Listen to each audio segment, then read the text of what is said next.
Mike Tyson, Jake Paul, a fantasy match which has been discussed in the past. The world of boxing is insane, and this match very well could happen sometime in the future, as the possibility has been discussed before on podcasts that Mike and Jake have been on. Now this got me thinking, if these two fought today, who would win? Would anyone win? Would it be close? There was no doubt in my mind that if Jake Paul fought Mike Tyson in his prime, Jake Paul wouldn't even last 30 seconds. But now, with Mike's age and slow deterioration of his skill, would Jake be able to beat him or even come close? So after a lot of analysis and considering many factors, I believe Mike Tyson still would destroy Jake Paul. In today's video, I'll be explaining exactly why. However, at the end, I'll be going over ways in which Jake Paul may be able to equalize the playing field and possibly give Mike Tyson a run for his money. So here's exactly why Mike Tyson still would destroy Jake Paul. Jake is 6'1", which is a weird topic on this channel. People are saying he's 6'1", including me originally, until I saw the amount of comments saying otherwise. And then 6 foot went to 5'11", to some people even saying Jake is 5'10". I think 6 foot is a safe number to go with. Mike Tyson is 5'11". Not a huge difference here, and when you consider the amount of experience Mike Tyson has with taller opponents, even if Jake was 6'4", Mike Tyson would know how to handle it. So the height is not a huge factor going into this fight. We already know Mike Tyson has a huge amount of experience and a very high KO rate. So I think we don't really need to compare the records and experience of both, as we know the crazy amount of experience Mike has in the ring. Jake has a good amount of experience, and he is definitely past the YouTuber boxer phase and into a legit fighter. Again, his level of experience is not that of Mike Tyson or even close. So before I go on to the skill comparison, Jake Paul is at a huge disadvantage due to the experience gap he has. Now one thing which we must talk about is the age difference and how Mike Tyson's age may affect his performance. Some people may be under the impression that Mike Tyson aging would mean the amount of experience you have doesn't really help you as you age, and I have a few examples as to why age doesn't really damage your experience that you've gained. First of all, Mike Tyson has been in training since his prime up until this day and remains in good shape. This means that the muscle memory and knowledge you gained in your prime days remains with you as you are constantly building that neural pathway, and therefore after a while your body has your experience and knowledge stored, and your body would naturally revert to this in a fight. Mike to this day has the knowledge from his past fights stored in his brain, and his muscles constantly are being trained, so it won't affect Mike that badly. Also, this clip of a grandpa beating up a young boxer shows you that your experience doesn't really go to waste when you're older. However, one thing that age does affect is your speed. Mike Tyson has become slower, and this was seen in his Roy Jones Jr. fight. Now there's one main area to show you to confirm that Mike Tyson would destroy Jake Paul. It's the main segment of this video, the skill comparison. But first,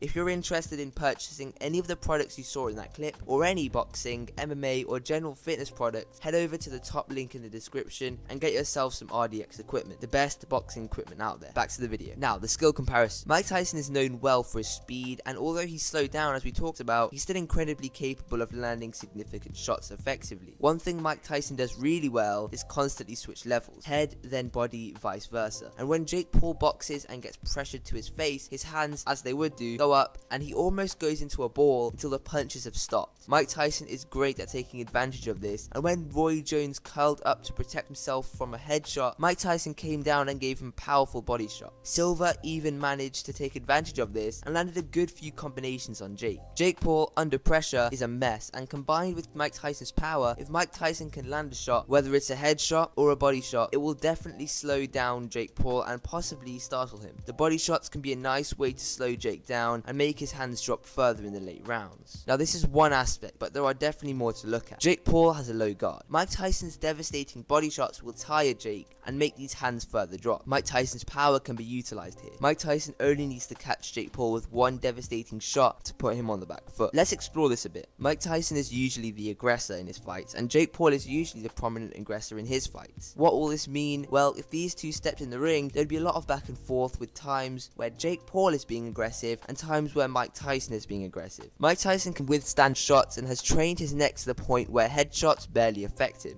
This means that if Jake Paul landed a significant shot, it wouldn't really do much to Mike, as he has taken much worse and is just a larger guy so can withstand this. Also, Jake Paul getting Mike in a situation where he can land a clean shot would be difficult. Mike Tyson is also, as we said, applying pressure and moving around. He's constantly feigning and flicking out a jab or a double jab, so it's hard to get in. And as I said, even if Jake got in, the effect would be small on Tyson. On the other hand, Mike Tyson can use his feigning, double jabs along with his aggressive nature to land. Mike Tyson's power is incredible. There are some key ways in which Mike Tyson generates so much power. He twists his whole body into a punch. This contrasts to Jake Paul, who sort of just throws a hook. Jake Paul, in order to land a significant hook, needs to load up his punch, whereas Tyson flows into it. This again makes Tyson dangerous, and if one of these shots landed, Jake would get knocked out. So far we can see how Tyson can use his feigning, speed and power to effectively land on Jake and knock him out. But that's not all. Jake has some bad habits that could seriously cause him trouble. One thing he does, and was apparent in his fight with Silva, is the fact that he leans forward and doesn't really stand straight. This would make sense if your opponent was smaller than you, but Silva was the same height to Jake, so we can see that he naturally just leans forward. This would be a huge mistake, as combined with the fact that Jake Paul has a low guard, all Mike Tyson needs to do is land a shot, and Jake's on the back foot. This is more effective for Tyson, as Tyson does like to spring off his back foot into shots. This increases the unexpected aspect of the punch. Jake in the later rounds would be put to sleep. Also, Jake Paul, when pressured, backs off onto the ropes. This is just another opportunity for Mike Tyson to unload, and in defense, Jake likes to throw hooks under pressure. Tyson, however, doesn't just stand there while entering. He moves using the peekaboo method to evade the shots coming his way. This is yet another way Tyson would outclass Jake. Tyson simply weaves out the way rapidly, evading the shots coming in and landing some of his own. In my opinion, there are very few ways where Jake Paul has the edge. Every weakness of Jake would be exploited, and every strength of Jake becomes void when you're fighting someone like Mike Tyson, who is just a beast. But there is one thing that Jake Paul can do to possibly wear down Tyson, and maybe, just maybe, could level out the playing field a bit. Not anything significant, just maybe one bit. One thing we saw Roy Jones Jr. do in the Mike Tyson fight was throw these really fast combinations. This did mean Tyson was stopped before he could launch an attack, or if anything, Mike Tyson's attacks were delayed slightly. Jake Paul is quick, and he could use a quick combination to confuse and hinder some attacks from Tyson. This combined with Jake Paul's accuracy could even mean Jake lands some of these shots. However, they will do absolutely nothing to Tyson in terms of damage, as Tyson will just power his way through to Jake's face. So again, this would only really delay an attack from Mike Tyson. If Jake wanted, he could possibly do this and then quickly move out the way and almost make Tyson chase him. Keeping Tyson off your back would be a challenge for the whole fight, but if Jake even wants a hint at victory, which would of course be a decision victory, he would have to pretty much throw a quick punch and then run and make sure he doesn't get hit for 8 rounds. So yeah, the chances of Jake winning are slim, very slim. So overall, I see Mike Tyson knocking out Jake Paul. I think Tyson would knock out Jake Paul coming to the 6th, 7th or 8th round. Hopefully we get to see this fight just so we can see Jake Paul's head ripped off. Check out RDX for amazing equipment in the link below. Thanks for watching, like, subscribe, and I'll see you in the next one.